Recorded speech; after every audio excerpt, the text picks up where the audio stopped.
ជនកុម្មុយនីសខ្មែរក្រហមនិងវៀតណាមប្រវត្តិទំនាក់ទំនងរវាងខ្មែរក្រហមនិងវៀតណាម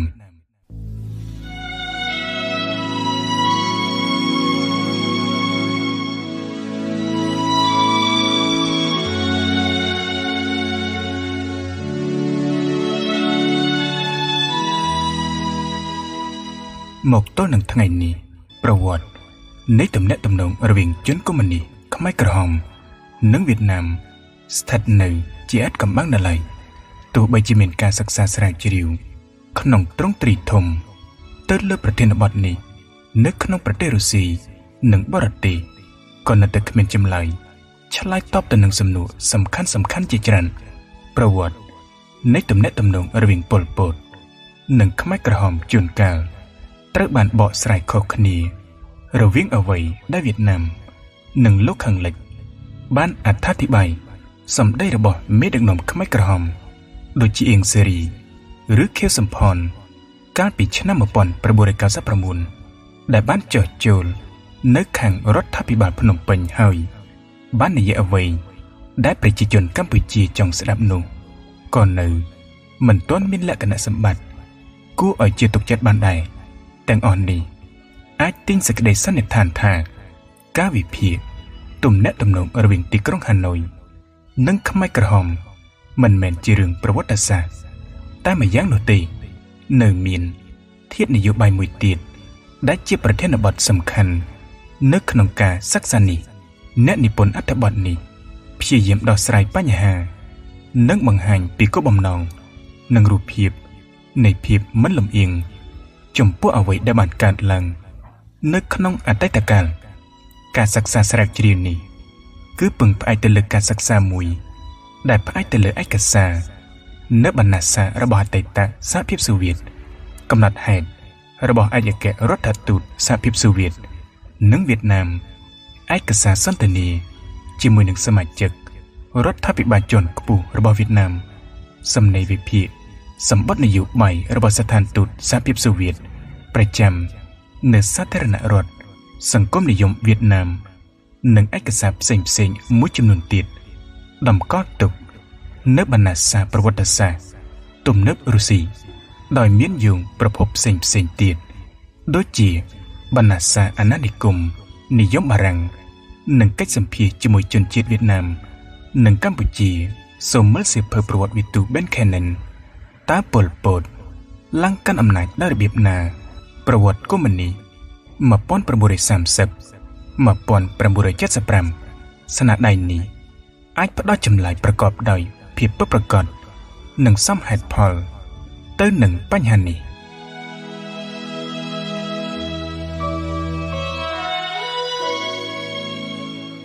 ទំនាក់ទំនងរវាងជនកុម្មុយនីសខ្មែរក្រហមនិងវៀតណាមបានឆ្លងកាត់ដំណាក់កាលវិវត្តធំមួយចំនួននៅក្នុងដំណាក់កាលទី1ដែលអាចកំណត់ថានៅចន្លោះឆ្នាំ1930ដល់ឆ្នាំ1954ខ្មែរមួយក្រុមតូចនៅក្នុងបកកុម្មុយនីសឥណ្ឌូចិន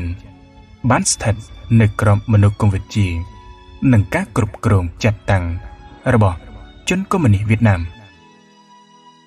នៅក្នុងអំឡុងនៃការតស៊ូរំដោះខ្លួនពីការគ្រប់គ្រងរបស់បារាំងកម្លាំងក្រុមនេះបានកើនឡើងជាលំដាប់ដោយសារមានការគៀងគរអ្នកដែលមានការតាំងចិត្តដាច់ខាតនៅក្នុងចលនាប្រឆាំងនឹងអាណានិគមនិយមបារាំងពីសំណាក់បកកុម្មុយនីសឥណ្ឌូចិនបកប្រជាជនបដិវត្តន៍កម្ពុជាត្រូវបានបង្កើតឡើងនៅខែមិថុនាឆ្នាំ1951នៅលើមូលដ្ឋាននេះមេដឹកនាំបកដែលមានឈ្មោះសឿនងុកមិញសៀវហេងនិងទូសមុទ្របានប្រកៀកស្មារគ្នាជាមួយនឹងវៀតណាមនៅក្នុងសង្គ្រាមប្រឆាំងនឹងអាណានិគមនិយមនិងជាសម្ព័ន្ធមិត្តពិតប្រាកដនិងគឺជាអ្នកធ្វើផែនការព្រៀង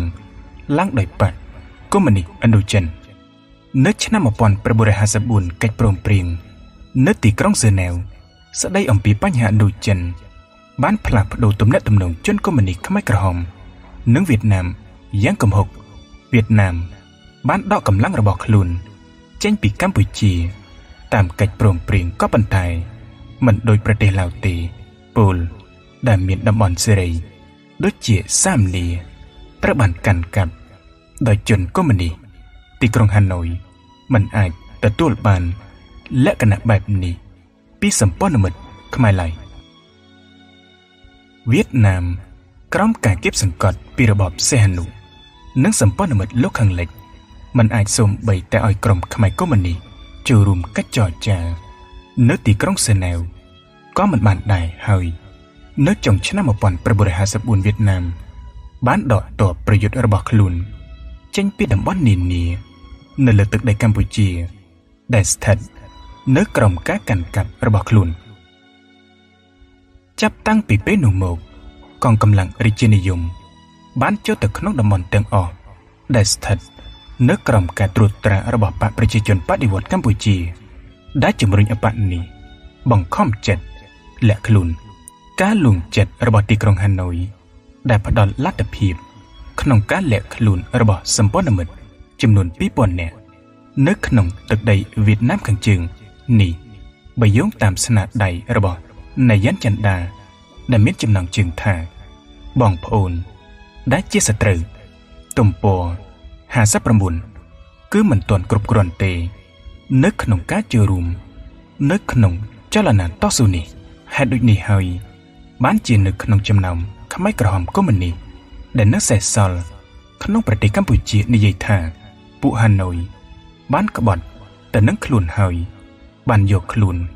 មកធ្វើជាចំណាប់ខ្មាំងដើម្បីឈានដល់កិច្ចព្រមព្រៀងជាមួយនឹងមេដឹកនាំកម្ពុជាគឺសម្ដេចព្រះនរោត្តមសីហនុការវិតម្លៃទៅលើប្រតិបត្តិការរបស់វៀតណាមនៅក្នុងអំឡុងកាលនោះជាការក្បត់មួយដ៏ធំនឹងបដិវត្តន៍កម្ពុជាដែលការនេះគឺលេចឡើងជាថ្មីច្រើនលើកនៅក្នុងឯកសារផ្លូវការរបស់ខ្មែរក្រហមប៉ុល ពតខ្លួនឯងបានអះអាងបែបនេះជាច្រើនលើកប្រការគួរឲ្យចាប់អារម្មណ៍បំផុតគឺការសម្រេចចិត្តរបស់ពួកមេដឹកនាំទីក្រុងហាណូយតែងតែត្រូវបានចងចាំជានិច្ចនៅទីក្រុងភ្នំពេញសូម្បីតែមកដល់ទសវត្សរ៍ឆ្នាំ80ហើយក៏នៅតែចាំនៅក្នុងទសវត្សរ៍ឆ្នាំ80មន្ត្រីជាន់ខ្ពស់របស់ទីក្រុងភ្នំពេញដែលជាអគ្គលេខាធិការរណសិរ្សសង្គ្រោះជាតិកម្ពុជាដែលគ្រប់គ្រងដោយវៀតណាមពលគឺចាន់វ៉ែនបានមានយោបល់ថានៅឆ្នាំ1953វៀតណាមធ្វើមិនត្រឹមត្រូវទេដែលទុកឲ្យយើងនៅម្នាក់ឯងប្រឈមមុខនឹងរបបកាន់អំណាចនេះគឺជាកិច្ចសន្ទនាជាមួយនឹងចាន់វ៉ែននៅទីក្រុងភ្នំពេញថ្ងៃទី15ខែកក្កដាឆ្នាំ1984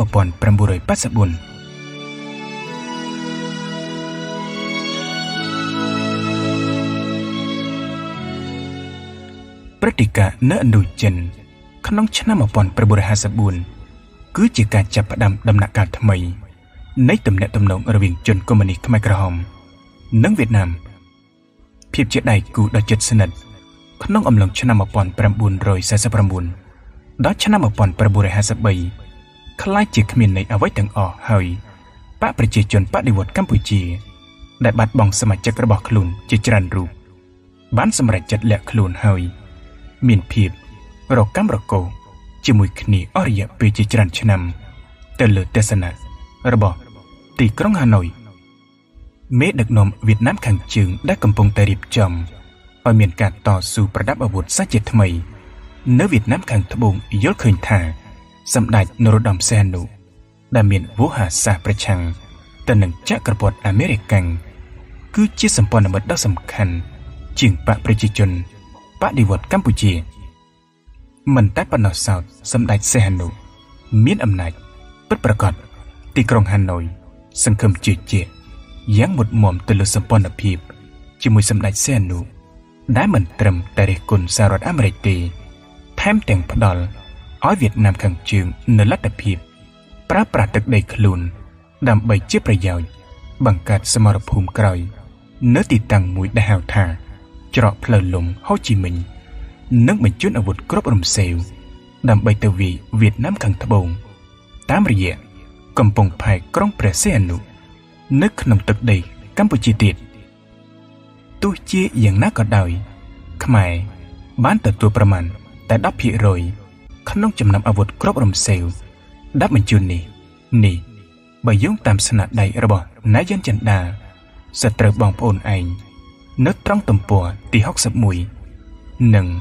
buồn rồi mà phải Việt Nam bán prang prang ở pi sâm đập hiệp khăn nòng cáp bằng rừng ở bọc khluồn hơi bán chỉnh vị bọ cầm tịch rót phèn cả chôn có mình mua lật than nước khăn nòng cả với sâm đạch nô đầm xe nụ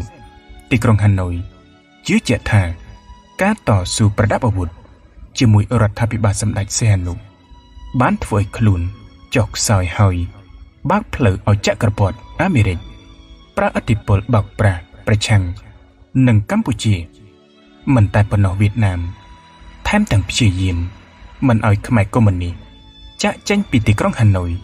ទៅកម្ពុជាដើម្បីអនុវត្តការងារមិនស្របច្បាប់នៅប្រទេសរបស់ខ្លួនហើយព្យាយាមចាត់អ្នកទាំងនោះឲ្យកាន់មុខតំណែងផ្លូវការផ្សេងៗពីគ្នានៅក្នុងប្រទេសវៀតណាមចំពោះជនកុម្មុយនីសដែលកំពុងតែធ្វើប្រតិបត្តិការនៅលើទឹកដីកម្ពុជាអង្គការបង្កប់របស់ខ្លួនត្រូវបែកខ្ញែកជាក្រុមសម្ពាធដុតធ្ងន់របស់អាជ្ញាធរហើយមេដឹកនាំស្របច្បាប់របស់ខ្លួនបានដើរទៅត្រុកគ្មានទីដៅច្បាស់លាស់ម្ដងលាក់ខ្លួននៅទីនេះម្ដងលាក់ខ្លួននៅទីនោះតាមដែលអាចធ្វើទៅបានឯកសារដើមនេះសម័យនោះមិនត្រូវបានចងក្រងទុកឡើយប៉ុន្តែយោងតាមសម្ដីរបស់ទេពខេនអតីតឯកអគ្គរដ្ឋទូតនៃរបបក្រុងភ្នំពេញ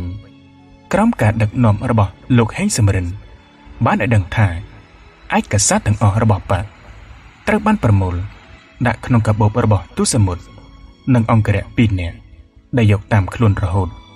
ពេលដែលទៅណាមកណានៅក្នុងប្រទេសកម្ពុជានេះបើយោងតាមកិច្ចសន្ទនាជាមួយនឹងទេពខេននៅទីក្រុងមូស្គូនាថ្ងៃទី10 ខែមីនា ឆ្នាំ1985